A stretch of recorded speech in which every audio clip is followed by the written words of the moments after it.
আমার পাশে যিনি বসে আছেন উনি হলেন মাননীয় অলোক কুমারজি। উনি হলেন আমাদের বিশ্ব হিন্দু পরিষদ কেন্দ্রীয় কার্যকরী সভাপতি এবং ব্যক্তিগত জীবনে উনি সুপ্রিম কোর্টের অ্যাডভোকেট। ওনার পাশে যে বসে আছেন উনি হলেন দীনেশ তিওয়ারিজি। আমাদের যে বিশ্ব হিন্দু পরিষদের গুয়াহাটি ক্ষেত্র অর্থাৎ নর্থ ইস্ট ইন্ডিয়া, এই নর্থ ইস্ট ইন্ডিয়ার উনি ক্ষেত্র সংগঠন মন্ত্রী।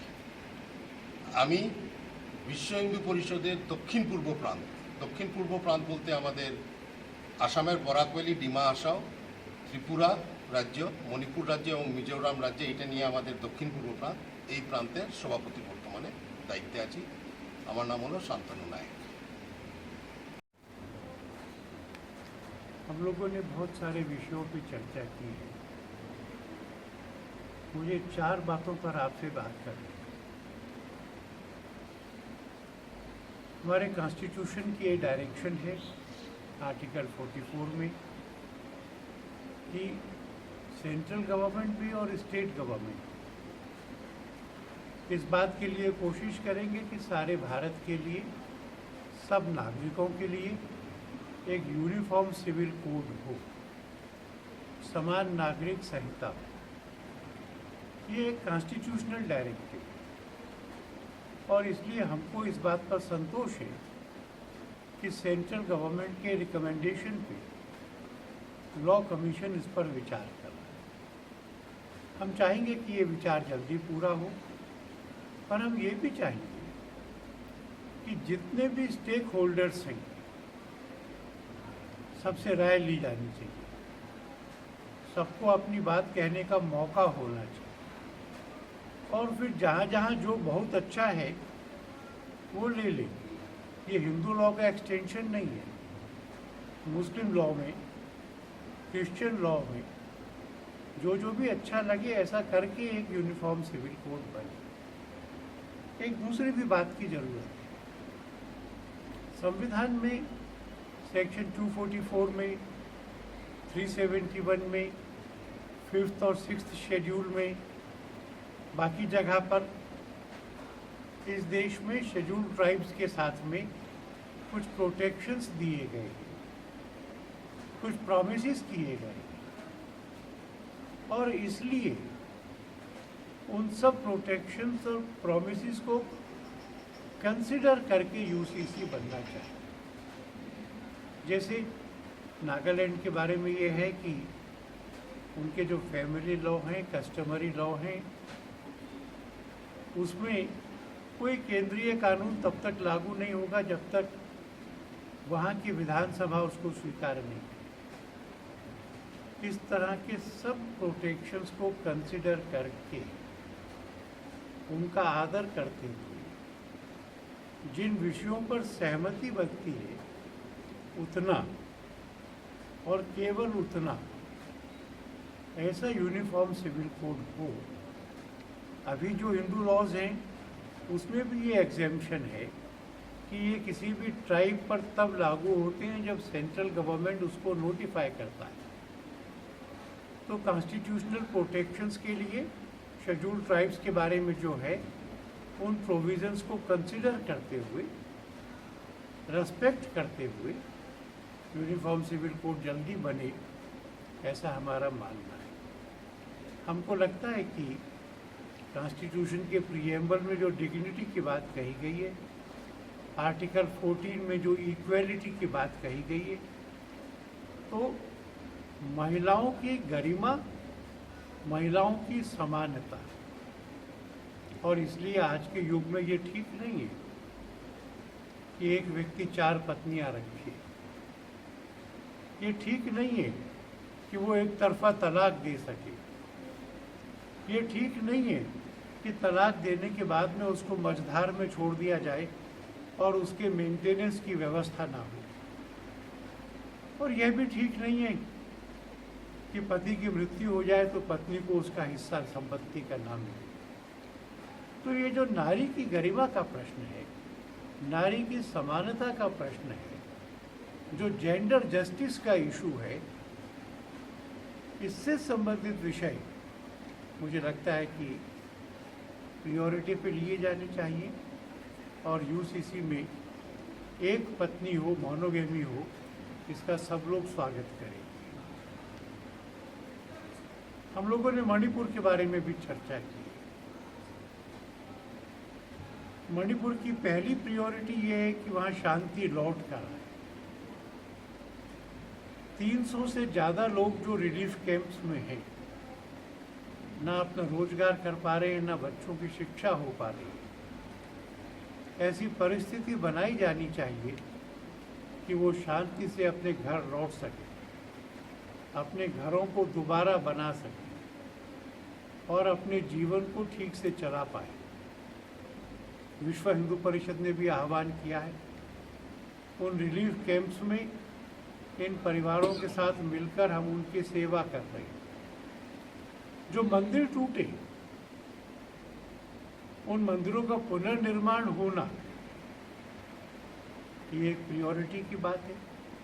ये लोग लौट कर जाएंगे तो विश्व हिंदू परिषद देश भर के हिंदू संगठनों के साथ मिल करके मंदिरों के पुनर्निर्माण की भी व्यवस्था करवाएगा, ऐसा हमने सोचा है। हमको ये भी लगता है कि इस पूरे दंगे से जंगलों पर अवैध कब्जा करके बसावट का जो काम है, जो अफीम की खेती का काम है और जो ड्रग्स की तस्करी है, इन तीनों के खिलाफ का कैंपेन डाइल्यूट नहीं करना चाहिए। म्यांमार से लोगों का आना ये बंद हो, जंगलों की ज़मीन को वापस हो, अफीम की खेती पर बंदिश हो, ड्रग्स का व्यापार बंद हो। इन चारों बातों को करते हुए जिसका भी नुकसान हुआ है उसकी चिंता करते हुए वहाँ शांति रेस्टोर हो, ये एक दूसरी बात है। तीसरी बात कन्वर्शन के बारे में है। 2011 के बाद का डाटा अवेलेबल नहीं है, पर जो डाटा अवेलेबल है तो त्रिपुरा के जो शेड्यूल ट्राइब्स हैं उनमें 1991 की जनगणना में 5% से कम लोग ईसाई थे। 2001 में वो 10% हो गए, 2011 में 13.12% हो गए। अब कितने हुए होंगे इसका अंदाजा लगाया जा सकता है। और ये तो वो लोग हैं जो जनगणना में अपने को ईसाई लिखाते हैं। इसमें वो क्रिप्टो क्रिश्चियंस शामिल नहीं है जो अपने आप को ईसाई लिखाते नहीं हैं पर ईसाई हैं। भारत में धर्म परिवर्तन की छूट संविधान देता है, पर यह काम लालच से नहीं करवाया जा सकता। फ्री एजुकेशन, एम्प्लॉयमेंट फ्री, नौकरी दिलवा देंगे, विदेश भेज देंगे, इन सब इंड्यूसमेंट्स से जो धर्म परिवर्तन होता है वो मन का नहीं होता है, वो अंदर का नहीं होता है। तो हम यहाँ की सरकार से भी कहेंगे कि वो अवैध धर्मांतरण को रोकने के लिए एक अफेक्टिव कानून बनाए और उसको लागू करें। हम लोगों ने अपने सेवा कार्यों का जायज़ा लिया है।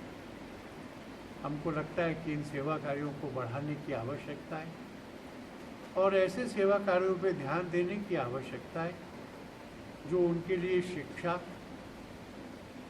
कौशल, स्वास्थ्य और रोजगार सृजित करते हो।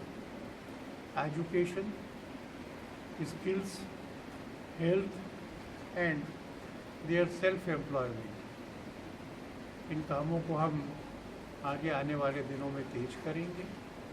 हिंदू समाज में विश्वास जगाने के लिए बजरंग दल प्रत्येक ब्लॉक तक 31 सितंबर से 15 अक्टूबर के बीच में शौर्य यात्राएं निकालेगा।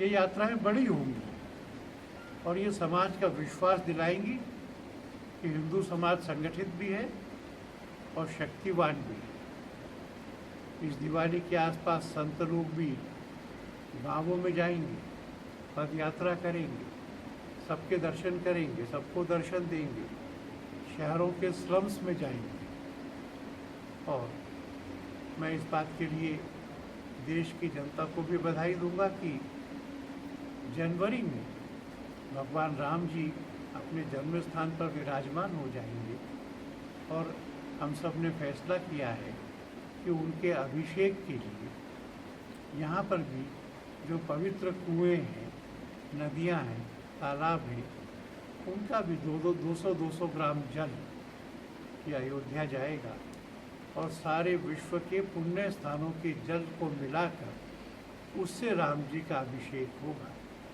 इतनी बातें मुझे आपसे कहना था। आपने पूछना हो तो करें। कार्यक्रम से कौन से कार्यक्रम का? वो जो यात्राएं करना चाहते हैं। इन यात्राओं से दो उद्देश्य हैं।